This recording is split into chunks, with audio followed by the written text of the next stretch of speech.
19 ઓગસ્ટના રોજ અમદાવાદની સેવન્થ ડે સ્કૂલમાં જે ઘટના ઘટી, જેમાં એક ધોરણ 8માં ભણતા વિદ્યાર્થીએ ધોરણ 10માં ભણતા વિદ્યાર્થીને છરીના ઘા મારીને તેને પતાવી દીધો અને આ ઘટના ઘટ્યા બાદ ચારે બાજુ અમદાવાદમાં ચકચાર મચી ગઈ। સેવન્થ ડે સ્કૂલના જેટલા પણ શિક્ષકો છે, પ્રિન્સિપલ છે, તેને લોકો દ્વારા માર મારવામાં આવ્યો। સિંધી સમાજમાં એ રોષનો માહોલ જોવા મળ્યો અને આજે ફરીથી હવે સેવન્થ ડે સ્કૂલમાં એ નવા જૂની થવાના એંધાણ દેખાઈ રહ્યા છે। ખાસ તે મુદ્દે ચર્ચા કરવી છે આજે આ વિડીયોમાં। નમસ્કાર, લાઈટ 24 ન્યૂઝની સાથે હું છું મિક્ષુ ઠક્કર। સેવન્થ ડે સ્કૂલમાં ભણતા ધોરણ 8નો એ વિદ્યાર્થી જેને ધોરણ 10ના વિદ્યાર્થીને પતાવી દીધું અને માત્ર નજીવી કારણે તેની હત્યા જે છે તે કરવામાં આવી અને તેને લઈને અનેક પ્રશ્નો જે સમાજ વ્યવસ્થા ઉપર પ્રશ્નો ઊભા થયા કે એ ધોરણ 8માં ભણતો વિદ્યાર્થી કેટલા હદ સુધીનો ક્રૂર હોઈ શકે કે જેને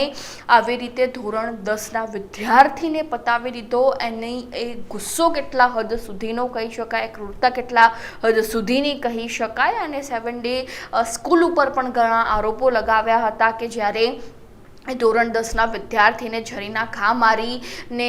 એ વિદ્યાર્થી જ્યારે ભાગી જાય છે તે સમય દરમિયાન એ ધોરણ 10ના વિદ્યાર્થીની હાલત અત્યંત ગંભીર જોવા મળતી હતી। અડધો કલાક સુધી એ તડફડિયા મારી રહ્યો હતો, છતાં પણ સેવન્થ ડે સ્કૂલના એક પણ શિક્ષક ન કોઈ ગાર્ડ આવ્યો એ વિદ્યાર્થી પાસે અને છેલ્લે જ્યારે એ વિદ્યાર્થીના મિત્રો દ્વારા તેને રિક્ષામાં હોસ્પિટલ લઈ જવામાં આવ્યો હતો। 108 પણ તે સમય દરમિયાન નહોતી બોલાવવામાં આવી અને સારવાર દરમિયાન એ વિદ્યાર્થીનું મોત નીપજ્યું અને ત્યારબાદ એ પરિવારના કરુણ દ્રશ્યો પણ સર્જાયા। સેવન્થ ડે સ્કૂલમાં પણ સિંધી સમાજ દ્વારા રોષ વ્યક્ત કરવામાં આવ્યો। તેની સાથે સાથે જે VHP છે, બજરંગ દળ છે અને ABVPના કાર્યકર્તાઓ પણ સેવન્થ ડે સ્કૂલ પાસે પહોંચી ચૂક્યા હતા। શ્રીરામના નારા લગાવવામાં આવી રહ્યા હતા અને લોકોનો રોષ જે છે તે જબરજસ્ત જોવા મળ્યો હતો અને ફરીથી આજે સેવન્થ ડે સ્કૂલમાં એક નવા જૂની થવાના એંધાણ દેખાઈ રહ્યા છે, કારણ કે હવે ધીરે ધીરે સેવન્થ ડે સ્કૂલમાં લોકો એકઠા થઈ રહ્યા છે। અને બીજી બાજુ જો વાત કરવામાં આવે તો જે મણિનગરનો આજુબાજુનો વિસ્તાર છે ત્યાં NSUI અને હિન્દુ પરિષદ દ્વારા બંધનું એલાન આપી દેવામાં આવ્યું છે, દુકાનો બંધ કરી દેવામાં આવી રહી છે અને એક શોકનો માહોલ પણ અમદાવાદના એ મણિનગરના આજુબાજુના વિસ્તારમાં જોવા મળી રહ્યો છે। સિંધી માર્કેટ પણ બંધ કરી દેવામાં આવ્યું છે અને હવે ધીરે ધીરે જે છે તે સેવન્થ ડે સ્કૂલની આજુબાજુ લોકો એકઠા થઈ રહ્યા છે। અને બીજી બાજુ જો વાત કરવામાં આવે તો પોલીસના કાબૂની બહાર ગઈકાલે જે ભીડ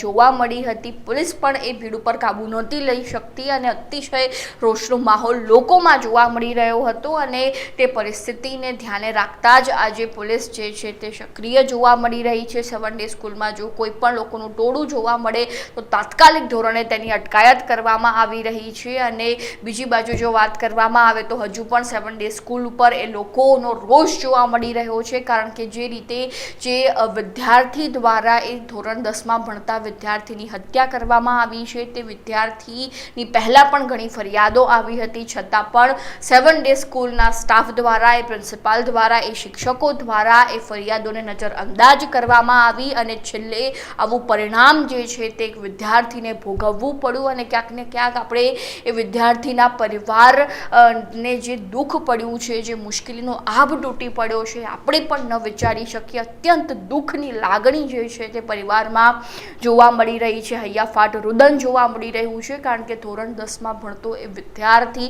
જ્યારે તેના માતા પિતાની અનેક આશાઓ એ વિદ્યાર્થીઓ પાસે હોય છે કે ભાઈ અમે સ્કૂલમાં ભણવા મૂક્યો છે, એ મોટો થઈને કોઈ સારી ડિગ્રી મેળવશે, સારું એવું ભવિષ્ય જે છે તેનું બનાવશે, પરંતુ જ્યારે તેમના કાને આ સમાચાર આવતા હોય કે તેમના જ દીકરાની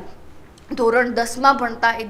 દીકરાની હત્યા થઈ ચૂકી છે, ત્યારે તેમના ઉપર શું વીતી હશે એનો વિચાર કદાચ આપણે પણ ન કરી શકીએ। અને બીજી બાજુ સેવન્થ ડે સ્કૂલમાં હવે લોકો ક્યાંક ને ક્યાંક નવા જૂની કરવાના મૂડમાં દેખાઈ રહ્યા છે અને સતત અપડેટ્સ માટે લાઈટ 24 ન્યૂઝ સાથે જોડાયેલા રહેજો અને સબસ્ક્રાઈબ કરવાનું ભૂલતા નહીં।